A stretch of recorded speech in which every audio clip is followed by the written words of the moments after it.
साल 2000 पश्चिमी अफ्रीका का देश सिएरा लियोन।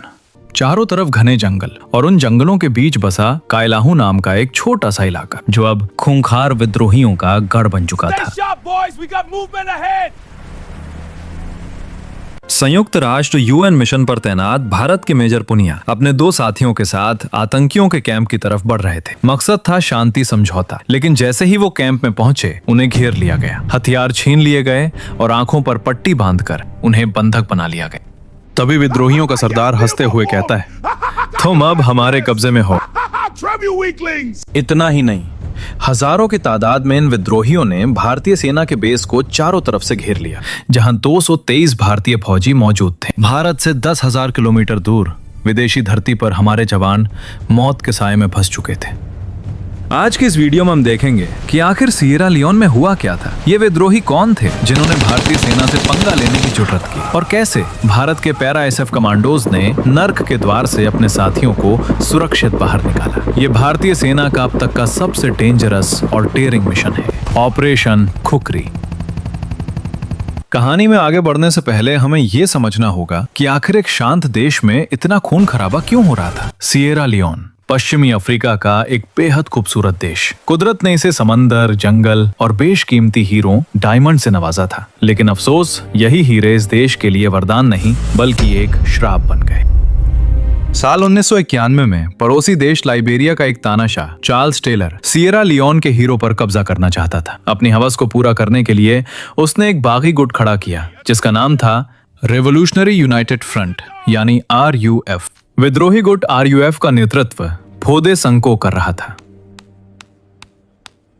RUF का मकसद देश की सरकार को गिराकर हीरे की खदानों पर कब्जा करना था। इन विद्रोहियों का तरीका बेहद क्रूर था। ये गांवों में घुसते और वहां के आम नागरिकों, चाहे वो बच्चे हों या बुजुर्ग, उनके हाथ और पैर काट देते थे ताकि वो वोट न दे सके। उन्होंने मासूम बच्चों का बचपन छीनकर उनके हाथों में खिलौनों की जगह AK-47 थमा दी। ड्रग्स का नशा देकर उन बच्चों को किलिंग मशीन बना दिया गया। दरिंदगी यहीं खत्म नहीं हुई। RUF के इन राक्षसों ने उन बच्चों से उनके ही माता पिता को मरवा देते थे ताकि बच्चा वापस जाने के लायक न रहे। वो कहते, अब हम ही तुम्हारा परिवार हैं। देखते ही देखते सिएरा लियोन नशा करने वाले चाइल्ड सोल्जर्स और हैवानों का घर बन गया। पूरा देश चल रहा था और दुनिया तमाशा देख रही थी। जब हालात बेकाबू हो गए तो साल 1999 में संयुक्त राष्ट्र ने दखल दिया। एक शांति समझौता हुआ और UN ने अपना mission United Nations mission in Syria 11 यानी UNAMSIL शुरू किया। मकसद था देश में शांति लाना और विद्रोहियों से हथियार डलवाना। शांति बहाल करने के लिए कई देशों की सेनाएं बुलाई गईं, जिनमें सबसे बड़ी जिम्मेदारी मिली भारतीय सेना को। भारत ने अपनी सबसे बेहतरीन टुकड़ियां वहां भेजी। इसमें शामिल थीं 5/8 गोरखा राइफल्स की बटालियन और पैरा स्पेशल फोर्सेस के घातक कमांडोज। दिसंबर 1999 में जब भारतीय सैनिक वहां पहुंचे तो उन्हें दारू और कायलाहू जैसे इलाकों में तैनात किया गया। ये वो इलाके थे जहां RUF का सबसे ज्यादा जोर था। लेकिन हमारे फौजी वहां सिर्फ गोलियां चलाने नहीं गए थे, उन्होंने वहां के लोगों का दिल जीतना शुरू किया। भारतीय सेना ने मेडिकल कैंप्स लगाए जहां फ्री में सर्जरी और इलाज होता था। उन्होंने बोरवेल खोदकर लोगों को पीने का साफ पानी दिया, भूखे बच्चों के लिए लंगर लगाए और स्कूल शुरू किए। सिएरा लियोन के गरीब लोगों ने पहली बार बंदूक की नली की जगह मदद का हाथ देखा था। भारतीय सैनिक उनके लिए मसीहा बन चुके थे। लेकिन भारतीय सेना की यही लोकप्रियता RUF के आकाओं को खटकने लगी। उन्हें डर था कि अगर आम जनता का डर खत्म हो गया तो उनकी सत्ता चली जाएगी। वो समझ गए थे कि अगर सिएरा लियोन पर राज करना है तो उन्हें भारतीय फौज को तोड़ना होगा। और इसी बौखलाहट में मई 2000 में उन्होंने एक ऐसी चाल चली जिसने शांति मिशन को जंग के मैदान में बदल दिया। उस समय कायलाहू में मेजर हरेंद्र सिंह तोमर और मेजर पुनिया के नेतृत्व में 223 भारतीय सैनिक और 11 सैन्य पर्यवेक्षक तैनात थे। तारीख थी 1 मई 2000। कायलाहू में हालात तनावपूर्ण थे। विद्रोहियों ने संयुक्त राष्ट्र के साथ शांति समझौते का नाटक किया। उन्होंने कहा कि वो हथियार डालने को तैयार हैं, लेकिन सिर्फ भारतीय सेना के एक उच्च अधिकारी के सामने। मेजर पुनिया के लिए ये मौका था सिएरा लियोन में शांति लाने का। एक सिपाही होने के नाते उन्हें हथियार से ज्यादा बातचीत पर भरोसा था। इसी उम्मीद में वो बिना किसी सुरक्षा के सिर्फ अपने 2 साथियों को लेकर RUF के गढ़ में दाखिल हो गए। जैसे ही मेजर पुनिया विद्रोहियों के कैंप में पहुंचे, दरवाजे बंद हो गए। शांति वार्ता तो दूर की बात थी, वहां पहले से ही सैकड़ों बंदूकधारी विद्रोही घात लगाए बैठे थे। मेजर पुनिया और उनके साथियों को तुरंत बंदी बना लिया गया। उनके हाथ पीछे बांध दिए गए और उन्हें बता दिया गया कि अब वो कैदी हैं। ये एक सोची समझी साजिश थी। विद्रोहियों का प्लान सिर्फ मेजर पुनिया को पकड़ना नहीं था, बल्कि पूरी भारतीय बटालियन को घुटनों पर लाना था। वहीं दूसरी तरफ विद्रोहियों की एक भारी भरकम फौज ने कायलाहू में स्थित भारतीय सेना के बेस को चारों तरफ से घेर लिया। 223 भारतीय सैनिक अपने बेस के अंदर थे और बाहर हजारों की संख्या में RUF के विद्रोही AK-47, RPG और एंटी एयरक्राफ्ट गन लेकर तैनात थे। हमारे जवानों के पास हथियार थे, गोला बारूद था, लेकिन आदेश था गोली नहीं चलानी है, हम शांति मिशन पर हैं। विद्रोहियों ने बेस की बिजली काट दी, पानी की सप्लाई बंद कर दी और खाने के रास्ते ब्लॉक कर दिए। रसद पहुंचाने वाले हेलीकॉप्टर्स को लैंड करने की जगह नहीं दी जा रही थी। वो लाउडस्पीकर पर चिल्ला रहे थे, हथियार डाल दो, अपनी गाड़ियां हमें दे दो, हम तुम्हें जाने देंगे। कूटनीतिक स्तर पर न्यूयॉर्क में UN मुख्यालय और नई दिल्ली के बीच लगातार बातचीत चल रही थी। RUF की मांग थी कि भारतीय सैनिक अपने हथियार और वाहन उन्हें सौंप दें, तभी उन्हें जाने दिया जाएगा। 75 दिन, जी हाँ, 75 दिनों तक ये घेराबंदी चली। राशन खत्म हो रही थी, पीने का पानी ना के बराबर था। एक तरफ भूख और प्यास थी, दूसरी तरफ मौत का डर। लेकिन वो गोरखा थे साहब, उन्होंने विद्रोहियों को साफ जवाब दिया, हम शांति दूत हैं पर कायर नहीं, जान दे देंगे लेकिन हथियार नहीं डालेंगे। जुलाई का महीना आते आते सब्र का बांध टूटने लगा। कूटनीति फेल हो चुकी थी। अब भारत सरकार ने फैसला किया कि वो अपने सैनिकों को वहां मरने के लिए नहीं छोड़ सकते। अब समय आ गया था RUF को उसकी ही भाषा में जवाब देने का। नई दिल्ली में सेना मुख्यालय ने एक साहसी प्लान बनाया। इस मिशन का नाम रखा गया ऑपरेशन खुखरी।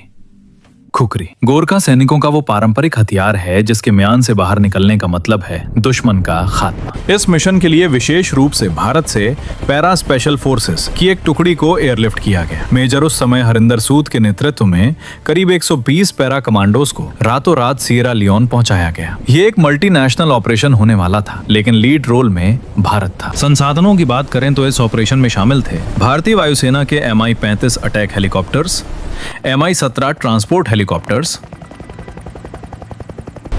ब्रिटेन की रॉयल एयरफोर्स के चिनूक हेलीकॉप्टर्स और जमीनी हमले के लिए मैकेनाइज्ड इन्फेंट्री के BMP-2 टैंक्स।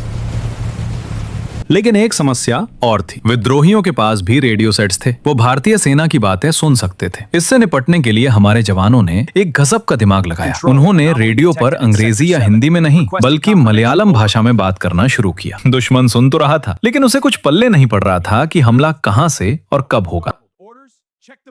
चुनौती बहुत बड़ी थी। कायलाहू चारों तरफ से घने जंगलों से घिरा था। सड़कें कच्ची थीं और कीचड़ से भरी थीं क्योंकि जुलाई वहां भारी बारिश का महीना होता है। विद्रोहियों को जंगल के चप्पे चप्पे की खबर थी। प्लान ये था, पैरा कमांडोज हेलीकॉप्टर से कायलाहू में उतरेंगे और बेस को सुरक्षित करेंगे, जबकि मैकेनाइज्ड इन्फेंट्री सड़क के रास्ते से दारू शहर से कायलाहू की तरफ आगे बढ़ेगी और दोनों टीमें मिलेंगी। तारीख तय हुई 15 जुलाई 2000। सुबह के 6 बज रहे थे।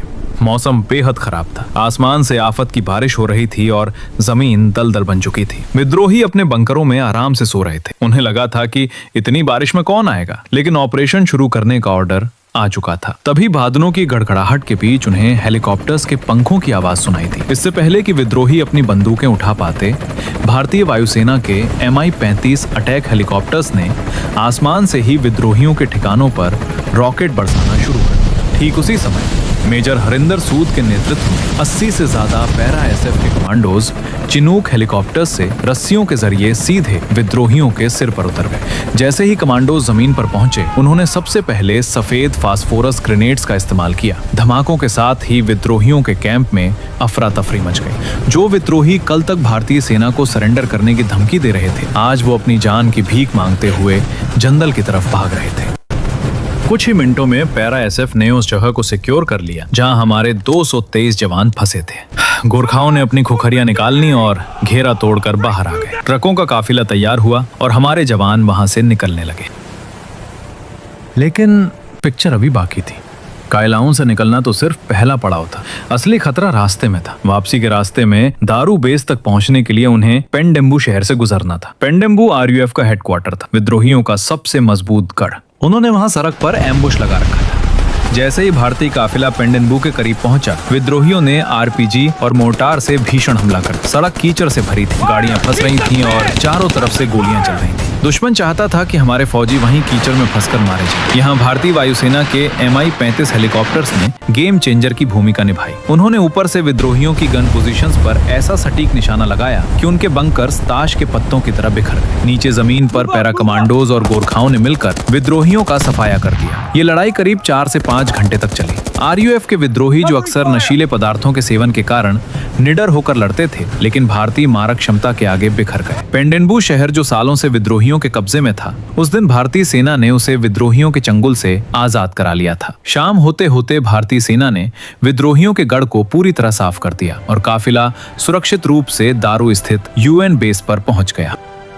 इस ऑपरेशन में दुर्भाग्यवश हमारे एक बहादुर जवान हवलदार कृष्ण कुमार शहीद हो गए। उन्होंने अपने साथियों को बचाने के लिए गोलियां अपने सीने पर ले ली, लेकिन उनकी शहादत बेकार नहीं गई। भारत ने अपने सभी 223 सैनिकों को दुश्मन के जबड़े से सुरक्षित निकाल लिया था। हवलदार कृष्ण कुमार और उन सभी वीर सपूतों को हमारा नमन, जिन्होंने 10,000 किलोमीटर दूर अनजानी धरती पर तिरंगे की शान के लिए अपनी जान की बाजी लगा दी। ऑपरेशन कुकरी सिर्फ एक रेस्क्यू मिशन नहीं था, ये एक संदेश था पूरी दुनिया को और हर उस दुश्मन को जो भारत की शराफत को कमजोरी समझने की भूल करता है। संदेश साफ था, भारतीय सेना शांति की पुजारी जरूर है, लेकिन अगर कोई उसे छेड़ेगा तो वो 7 समंदर पार जाकर भी घर में घुसकर मारेगी। दोस्तों, अगर आपको भी अपनी भारतीय सेना और पैरा स्पेशल फोर्सेस पर गर्व है तो कमेंट में जय हिंद जरूर लिखें। और अगर आप चाहते हैं कि हम ऐसे ही अनसुने ऑपरेशंस पर और वीडियो बनाएं तो इस वीडियो को लाइक करें और चैनल को सब्सक्राइब करके बेल आइकन दबाना ना भूलें। मिलते हैं अगली वीडियो में एक और जांबाज कहानी के साथ। तब तक के लिए जय हिंद, जय भारत।